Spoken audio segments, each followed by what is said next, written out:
On camera বলছি, দেশের সংবিধানকে আমরা সম্মান জানাই। মৃত্যু হয়ে যাবে, সংবিধানের বাইরে কখনো যাব না ইনশাআল্লাহ।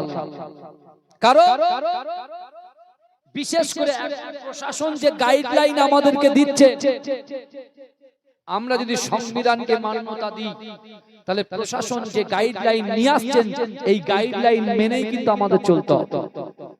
কি বুঝলেন? বোঝা যাচ্ছে আমার কথা? আপনি এখানে বেশি শিয়ানাগিরি করতে গেলে আপনি কিন্তু ধরা পড়বেন, কিচ্ছু করার নেই, আর কেউ আপনার পাশে থাকবে না।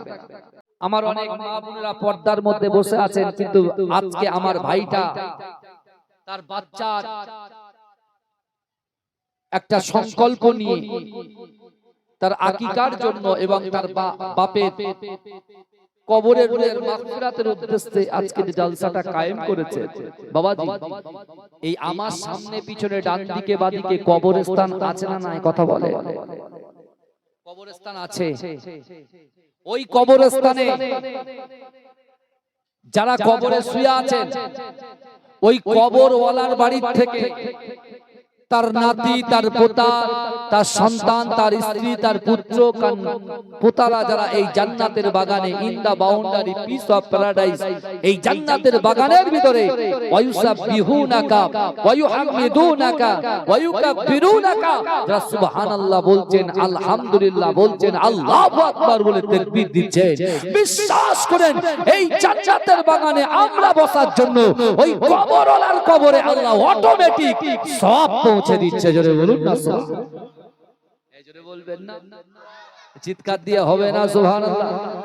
চিন্তা করেন, অনেকে বলে মানুষ মরে গেল না শেষ হয়ে গেল, অনেকে বলে মানুষ মরে গেল মানে মানুষ শেষ হয়ে গেল। যে বলছে কতটা কাঁচা মিথ্যে কথা বলছে। বাবাজি আমরা কবরস্থানের সামনে দাঁড়িয়ে সালাম নিই, আসসালামু আলাইকুম ইয়া আহলাল কুবুর। ধরেন আমার বাপ ইন্তেকাল করেছে, আমি ছেলে যদি আমার বাপের কবরের সামনে গিয়ে সালামটা নিই, আপনি ছেলে সালাম নেবেন, আপনার বাপ সালামের জবাবটা দেবে। জোরে বলে, জোরে বলবেন না, চিৎকার দিয়ে হবে না সুবহানাল্লাহ। কিন্তু আমার ভাই জানেরা, হে নবী পাকের উম্মত উম্মতিরা, হে নবী দিওয়ানারা, একটু ভালো করে বোঝার চেষ্টা করেন। কাবা বাইতুল্লাহ শরীফে আমার রাসূলুল্লাহ 13টা বছর জিন্দেগির মধ্যে আমার রাসূলুল্লাহ একদিন হযরতে আবু বকর হুজুরকে সামনে রেখে আম্মা জান খাদিজাতুল কুবরা রাদিয়াল্লাহু তাআলা আনহাকে সামনে রেখে আমার রাসূলুল্লাহ এই কোরআনের আয়াতটাকে তেলাওয়াত করলেন। আল্লাহ রাসূল সাহাবাদেরকে বললেন, ও আমার সাহাবারা, আল্লাহর কোরআন বলছে বান্দা ফালা তাকুল্লাহুমা উফি ওয়ালা তানাগারহুমা ওয়া কুল্লাহুমা কওলান কারীমা। হে যুবকেরা, আমার আল্লাহ পাক রব্বুল আলামিন বান্দাকে জানিয়ে দিলেন, ও বান্দা তোমাদের আচার আচরণে, তোমাদের ব্যবহারে তোমাদের পিতা মাতা যেন উপ শব্দ না করে। আল্লাহ রাসূল এই কোরআনের আয়াতটা দিয়ে রাসূলুল্লাহ ব্যাখ্যা করছেন সাহাবাদের মাঝখানে। সেখানে নারীদের ভিতরে আম্মা জান খাদিজাতুল কুবরা রাদিয়াল্লাহু তাআলা আনহা সেখানে উপস্থিত। বাবাজি আমি একটু আগে বলেছিলাম ইসলামের ভিতরে আমাদের অবদান কি আছে? আমাদের অবদান কিছুই নেই। মায়ের পেট থেকে পড়েছি, দুনিয়াতে এসেছি, এক কানে আজানের ধ্বনি আর এক কানে ইকামতের ধ্বনি। আস্তে আস্তে বড় হতে হতে 7 বছর বয়স যখন হয়েছে, বাপ 5 ওয়াক্ত পড়ে কি পড়ে না পাতা নেই, কিন্তু বাপ যখন জুম্মার নামাজে যায় সন্তানের হাতটা ধরে ধরে টেনে টেনে নিয়ে যায়। এই জন্য আমরা কালেমা পড়েছি, আমরা কোরআন শুনেছি, আমরা মুসলমান হয়ে গেছি। কিন্তু আমার রাসূলুল্লাহ যখন শুরু ইসলামে কাবা বাইতুল্লাহ শরীফ থেকে যে পাহাড়টা, খাড়া পাহাড়ের কথা বলছিলাম, ওই খাড়া পাহাড়ে উঠেছেন আর নেমেছেন, যে পাহাড়টা উঠতে 1 ঘন্টা, নামতে উঠতে 2 ঘন্টা, নামতে 2 ঘন্টা, 4 ঘন্টা সময় লাগে। সেই 3.5 কিলোমিটার দূরে রাসূলুল্লাহর বয়স ছিল 25 আর আম্মা জান খাদিজাতুল কুবরা রাদিয়াল্লাহু তাআলা আনহার বয়স ছিল 40। কিন্তু আম্মা জান ইসলামের স্বার্থে রাসূলুল্লাহর মহব্বতে ভালোবাসায় তিনি খাবার তৈরি করে 3.5 কিলোমিটার হেঁটে 4 ঘন্টা অতিক্রম করে নামা ওটা ওই জায়গায় রাসূলুল্লাহর খাদ্য পৌঁছে দিয়ে আসতো। জোরে বলে, জোরে বলবেন না? রাসূল যখন বাড়িতে আসতেন আম্মা জান খাদিজাতুল কুবরা রাসূলুল্লাহর দিকে ফলো করে দেখতেন রাসূলুল্লাহর মনটা খারাপ, এত মন খারাপ। আম্মা জান খাদিজা এসে বলছে, হুজুর আপনি কেন এরকম মন খারাপ করে আছেন, কি হয়েছে বলেন তো? বলছে, শোনো না, আমি যখন কাবা বাইতুল্লাহ শরীফের পাশে কোরআন তেলাওয়াত করছিলাম, মানুষ গিজগিজ করছিল, মানুষ দলবদ্ধভাবে রাসূলুল্লাহর পাশে বসে কোরআন শুনছিল। আর এই আবু জাহাল, আবু সুফিয়ান এরা এসে এমন বাজে বাজে চিৎকার দেওয়া শুরু করলো, চিৎকার দেওয়া শুরু করলো, কুরুচিকর মন্তব্য করলো। মানুষগুলো তাদের ভয়ে পালিয়ে গেল, আমার কোরআন আর কেউ শুনলো না। আর যারা শুনছে তাদের কাছে অত্যাচারের লুডান চালাচ্ছে। আম্মা জান খাদিজা বলছে, হুজুর আপনি চিন্তা করবেন না তো? ভাই মক্কার জমিনে নারীদের ভিতরে সবথেকে ধনী ব্যক্তি ছিলেন আম্মা জান খাদিজাতুল কুবরা। জোরে বলুন না সুবহানাল্লাহ। তৎকালীন সময় এই শুনছেন, তৎকালীন সময় 400 মণ, কেউ বলছে 40 মণ সোনা আম্মা জান খাদিজাতুল কুবরার কাছে গচ্ছিত থাকতো। জোরে বলুন না সুবহানাল্লাহ। এই কত মণ বললাম? 40 মণ। 40 মণ সোনা, মানে বুঝতে পারছেন তাহলে কত ধনী নারী ছিলেন তিনি। আল্লাহ রাসূল সাল্লাল্লাহু আলাইহি ওয়াসাল্লাম যখন মনটা খারাপ করতেন আম্মা জান খাদিজা বলতেন, ইয়া রাসূলুল্লাহ আপনি চিন্তা করবেন না, আমি কি করব জানেন? কারণ আমাকে সবাই সম্মান করে, আবু জাহাল, আবু লাহাব, আবু সুফিয়ান এরা সবাই আমাকে সম্মান করে, তা আমি তাদেরকে আমার বাড়িতে দাওয়াত করে খাওয়াবো। এই শুনছেন, দাওয়াত করে খাওয়াবো। ভাইজান বিশ্বাস করেন, একটা মুসলমান অপর মুসলমানের প্রতি 6টা হক আছে। এই কটা হক? 6টা। ভালো করে শুনেন, এক মুসলমান অপর মুসলমানের প্রতি কটা হক আছে? 6টা হক আছে। তার মধ্যে যদি কেউ আপনাকে দাওয়াত করে সেই দাওয়াতটাকে অ্যাকসেপ্ট করা। এই যে আমার যে ভাই সিরাজুল ভাই, আমার সিরাজুল ভাই বুঝলেন, ওনার মেয়ের জন্য আকিকার জন্য যে আমাদেরকে দাওয়াত করেছেন, ওই যে আমার সিরাজুল ভাই যে দাওয়াত করেছেন, ও একটা রাসূলুল্লাহ সুন্নাত আদায় করে দাওয়াত করার জন্য একটা সুন্নাত আদায় করেছে। আর আমরা তার দাওয়াতকে অ্যাকসেপ্ট করেছি, গ্রহণ করেছি। আমরাও রাসূলুল্লাহর একটা সুন্নাত আদায় করেছি। জোরে বলুন না সুবহানাল্লাহ। আর রাসূল বলেছেন, আখিরি জামানায় যে আমার সুন্নাতকে পালন করবে আমি রাসূলুল্লাহ তার জন্য সুপারিশ করব। জোরে বলে, জোরে বলবেন না, চিৎকার দিয়ে বলবেন না। আম্মা জান খাদিজা কুবরা বলছেন, হুজুর আপনি ঘাবড়াবেন না, আমি আবু জাহালকে ডাকবো, আবু লাহাবকে ডাকবো, আবু সুফিয়ানকে ডাকবো, আপনি দ্বীনের দাওয়াত দেন। এই শুনছেন, রাসূলুল্লাহর প্রতি মহব্বত দেখেন, ভালোবাসা দেখেন।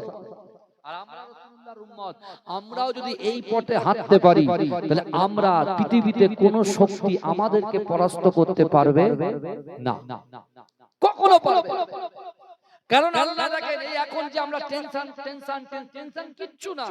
আল্লাহ কোরআনে বলছে, দেখেন আল্লাহর কোরআন বলছে, বিসমিল্লাহির রহমানির রহিম, আহাসিবান নাসু আয়াতরাকু আইয়াকুলু আমান্না। আল্লাহ বলছে, বান্দা তোমরা যারা ঈমান এনেছো তোমরা কি মনে করো আমি আল্লাহ তোমাদেরকে ছেড়ে দেব? অহুম লা ইফতানুন, আমি আল্লাহ কি তোমাদের পরীক্ষা করব? এখন আপনি কি বলবেন এই আয়াতটা? আল্লাহ বলছে তোমরা যারা ঈমান এনেছো, আমরা তো কালেমা পড়েছি লা ইলাহা ইল্লাল্লাহ মুহাম্মাদুর রাসূলুল্লাহ, পড়েছি না পড়েনি? কথা বলে, পড়েছি। এখন আল্লাহ বলছেন তোমরা যারা ঈমান এনেছো তোমরা কি মনে করো আমি আল্লাহ তোমাদেরকে ছেড়ে দেব? ঈমান এনেছি বলে, নামাজ পড়েছি বলে, কোরআন তেলাওয়াত করেছি বলে আমরা ছাড় পেয়ে যাব? আল্লাহ কি বলছেন, অহুম লা ইফতানুন, আমি আল্লাহ কি তোমাদের পরীক্ষা করব না? আমি আল্লাহ কি দেখব না, টেস্ট করব না যে কতটা ঈমান তোমার ভিতরে মওজুদ আছে? নামে মুসলমান না শুনে মুসলমান না দিলে মুসলমান, আমি আল্লাহ পরীক্ষা করব না? এই আল্লাহ নবীদের পরীক্ষা করেছেন না করেন না? পয়গম্বরদেরকে পরীক্ষা করেছেন না করেন? সাহাবাদের পরীক্ষা করেছেন না করেন? এই কুরবানি করে এখন বলছে গরু কাটা বন্ধ। বলছে কি বলছে না? আমরা ভারতবর্ষের মানুষ, আমার রাসূলুল্লাহ আমাদের প্রফেট হযরত মুহাম্মদ সাল্লাল্লাহু আলাইহি ওয়াসাল্লাম নিজে বলছেন দেশকে ভালোবাসা ঈমানের অঙ্গ। আমি আজ কেউ থাকবে না, ভালো করে বোঝেন, কারণ আমার রাসূল সাল্লাল্লাহু আলাইহি ওয়াসাল্লাম তানাকে কাফেররা যখন চমকাচ্ছে, একজন নারী আম্মা জান খাদিজা বলছেন যে আপনি ঘাবড়াবেন না, আমি তাদেরকে আমার বাড়িতে ডাকছি, আপনি দিন প্রচার, আপনার এটা নিয়ে চিন্তা করতে হবে। আম্মা জান আবু জাহল, আবু লাহাব, আবু সুফিয়ান সবাইকে ডাকলেন। আবু জাহল বলছে দেখো খাদিজা, আমার জন্য এই খাবারের ব্যবস্থা করতে হবে, সাই খানার ব্যবস্থা করতে হবে। আম্মা জান বলছে সব রেডি, কোনো অসুবিধা, যেটা খাবে সেটা পাবে, তোমরা এসো শুধু একবার, তোমরা শুধু একবার এসো, তোমরা যেটা চাইবে সেটা পাবে, কোনো অসুবিধা নেই।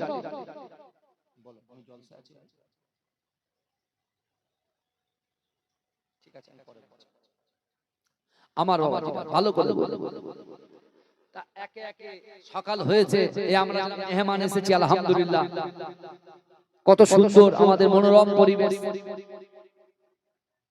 এই যে আমরা এসে বসে গেছি, আমার মা বোনেরা এসেছেন, বাবাজি বিশ্বাস করেন বিশ্ব নবী রাসূল সাল্লাল্লাহু আলাইহি ওয়াসাল্লাম যখন দিন প্রচারে গেছেন, সবাই একে একে চলে আসছে, আবু জাহল, আবু সুফিয়ান, আবু লাহাব সবাই এসে গেছে। আম্মা জান ভালো করে পেট ভরে খাইয়েছে।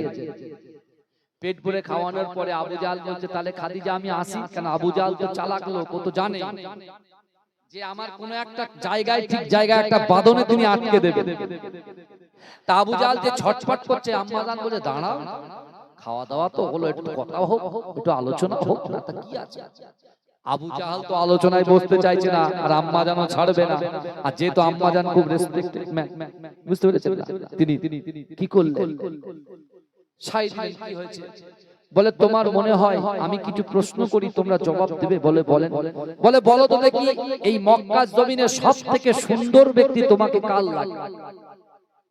এই শুনছেন, মক্কার জমিনে সবথেকে সুন্দর, ব্যবহারে ভালো, আখলাকে ভালো, চরিত্রে ভালো, নম্রতা, ভদ্রতা, হৃদ্রতা, নমনীয়তা সবকিছুতে ভালো কে? আম্মা জান খাদিজা প্রশ্ন করছেন ওই কাফেরদেরকে, ওদেরকে প্রশ্ন করছেন। ওরা তখন চোখ বুজিয়ে কিছুক্ষণ স্মরণ করে বলছে কেন হযরত মুহাম্মদ মুস্তাফা সাল্লাল্লাহু আলাইহি ওয়াসাল্লাম সবথেকে ভালো। জোরে বলেন, জোরে বলবেন না?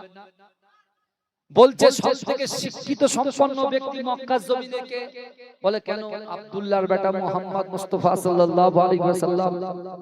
তখন বলে তাহলে আমার স্বামীকে তোমরা কেন নবী বলে মানো না, কেন নবী বলে মানো না? তখন আবু জাহল বলছে আচ্ছা খাদিজা তুমি দেখো তুমি কত ধনী, মক্কায় অনেক বড় বড় ধনী ব্যক্তি আছে, অর্থ সম্পদের মালিক তারা আছে, তা আল্লাহ তোমার আল্লাহ ঠিকই বলছে, আল্লাহ এই সকল ধনী ব্যক্তিদের নবী না বানিয়ে এই আব্দুল্লাহর বেটা এতিম ছেলে গরিব মানুষ তাকে নবী বলে আমাদেরকে মানতে হবে, এটা কি পারা যায়, এটা কি মানা যায়? তখন আম্মা জান খাদিজা কি বলছে জানেন? আম্মা জান খাদিজা বলছে মক্কায় সবথেকে ধনী ব্যক্তি কে বলো তো? বলছে কেন আপনি খাদিজা, আপনি সবথেকে ধনী ব্যক্তি। বলে যাও আমার অর্থ সম্পদ যা কিছু আছে ইসলামের জন্য, শরীয়তের জন্য, কলেমার জন্য, বিশ্বনবী মুস্তাফা জানের রহমতের জন্য আমি খাদিজা আমার স্বামীকে আমার সম্পদগুলো সব দিয়ে দিলাম। জোরে বলেন না সুবহানাল্লাহ। এবারে তো তোমরা নবী বলে মানো। যেই বলেছে আবু জাহল বলছে দেখো খাদিজা তুমি যা খাইয়েছো এবারে পেট থেকে বার হয়ে যাবে, আমাদেরকে বিদায় দাও, বলে আউট হয়ে গেছে। ভাই তার মানে হেদায়েত দেওয়ার মালিক হচ্ছেন আল্লাহ, কিন্তু আজকে আমরা আমাদের খিদে থাকতে হবে। অর্থাৎ আল্লাহ নিজেই বলছেন মান কানা লিল্লাহ কানাল্লাহু লাহু, যে ব্যক্তি আমার হয়ে যায় আমি আল্লাহ তার হয়ে যায়। জোরে বলুন না সুবহানাল্লাহ। আর সেই বিশ্ব নবী রাসূলুল্লাহ যখন এই আয়াতটা পড়লেন ফালা তাকুল্লাহুমা উফি ওয়ালা তানহারহুমা ওয়া কুল্লাহুমা কাওলান কারীমা, আল্লাহ রাসূল বলছে তোমাদের আচার আচরণে, তোমাদের ব্যবহারে, তোমাদের পিতা মাতা যেন উপ শব্দ না করে। যে এই কথা বলেছে একজন একজন সাহাবা, যুবক সাহাবা চিৎকার দিয়ে কেঁদে উঠেছে। আল্লাহ রাসূল বলছে, যুবক তুমি কাঁদো কেন, কি হয়েছে? বলে, ইয়া রাসূলুল্লাহ, এই যে আয়াত আপনি পড়েছেন বড় সর্বনাশ হয়ে গেছে। বলছে, কেন? বলে, ইয়া রাসূলুল্লাহ, ইয়া হাবিবাল্লাহ, হুজুর কিছুদিন আগে আমার মাও ইন্তেকাল করেছে, বাপও ইন্তেকাল করেছে। অর্থাৎ এই আয়াতটাকে সামনে রেখে আমি ছেলে, আমার অর্থ সম্পদ সবকিছু ছিল, কিন্তু আমি আমার পিতামাতাকে সময় দিতে পারিনি, মহব্বত করতে পারিনি, ভালোবাসতে পারিনি, তাদেরকে সময় দিতে পারিনি, তাদেরকে খিদমত করতে পারিনি। ইয়া রাসূলুল্লাহ, ইয়া হাবিবাল্লাহ, হুজুর আমি ছেলে, আমার মনটা বড় কষ্ট হয়। রাসূলুল্লাহর সামনে যখন ওই যুবকটা এক এক রকম ভাবে তার বাপ মায়ের কথাটা বলছেন, আল্লাহর রাসূল একটু কড়া ভাবে বললেন, এ যুবক তুমি থামো, তুমি তোমার মা বাপের কথা বলছো, আমি রাসূলুল্লাহ আমার পিতামাতার কথা বড্ড মনে পড়ছে। জোরে বলুন না সুবহানাল্লাহ। কে বলছে? আমার দয়ার নবী মুস্তাফা বলছেন যে তুমি তোমার বাপ মার কথা বলছো, আমি রাসূলুল্লাহ আমার পিতামাতার কথা মনে পড়ছে। এই শুনছেন? যুবকটা রাসূলুল্লাহর সামনে হা করে তাকিয়ে হঠাৎ করে ওই মজলিস ছেড়ে বেরিয়ে যাচ্ছে।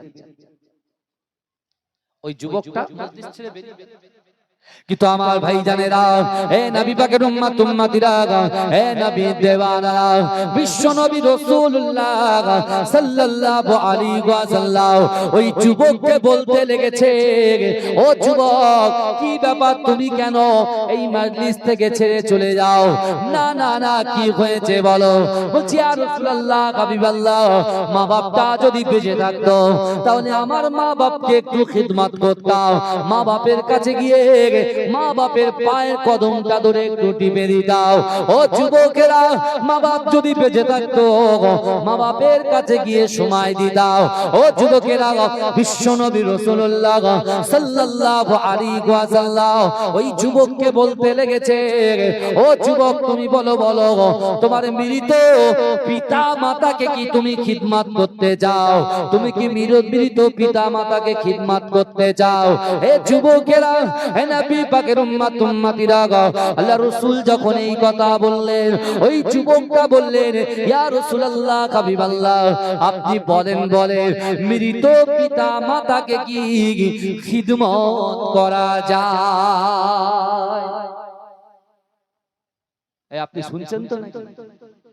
আল্লাহ রাসূলের ওই যুবক সাহাবাটা রাসূলুল্লাহকে বলছে, আর রাসূল ওই যুবককে কি বলছেন, তুমি মৃত পিতামাতাকে কি খিদমত করতে চাও? আর যুবকটা পাল্টা বলছে, ইয়া রাসূলুল্লাহ, মৃত পিতামাতাকে কি খিদমত করা যায়? এই কবর জিয়ারত করেন তো? কথা বলেন।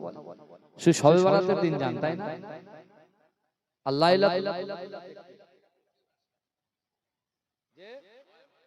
মাঝে মাঝে কেন, প্রত্যেক দিন হবে কেন? কবর যত জিয়ারত করবেন, আল হাকুমুত তাকাসুর হাত্তা যুরতুমুল মাকাবির, জোরে বলুন না সুবহানাল্লাহ। কবর দেখলে পরে কবরের খেয়াল চলে আসে। ভালো করে বলবেন, কবরের আযাব হচ্ছে শক্ত আযাব। ওই কবরে আমাদেরকে যেতে হবে ভাই। দুনিয়া দুনিয়া করে মেতে কদিন থাকবেন দুনিয়াতে? অর্থ আল্লাহ তো ঠিকঠাক ভাবে খাইয়ে নিয়ে যাচ্ছে, আলহামদুলিল্লাহ। দিন তো পার হয়ে যাচ্ছে নাকি? এই কথা বলে, দিন তো যাচ্ছে। তা আমরা যত এগিয়ে যাচ্ছি, যত মনে হচ্ছে আমাদেরকে মনে হয় যে আমরা কঠিন দিনে আছি। ভাই আমরা কঠিন দিনে, আল্লাহ কখনো তার বান্দাদেরকে কঠিন দিনে রাখেন না। আল্লাহ একটু পরীক্ষা করে, একটু পরীক্ষা করে। কি পরীক্ষা? আপনি দেখুন না, যদি কুরবানির ইতিহাসকে আপনি খোলেন, বুখারী শরীফের সহিহ হাদিস আমি আপনাদেরকে বলছি, আল্লাহ পাক রব্বুল আলামিন নবী ইব্রাহিমের স্ত্রী কটা ছিল? দুটো। প্রথম ছিল কে? সারা। প্রথম কে ছিল? কথা বলে। কুরবানির কথা আসছে, একটুখানি হালকা টাচ দিয়ে, অসুবিধা নেই তো বাবা? একটু তাকবীর দেন, নারে তাকবীর। এই আমার যুবক ভাইরা কই আওয়াজ কই? নারে তাকবীর।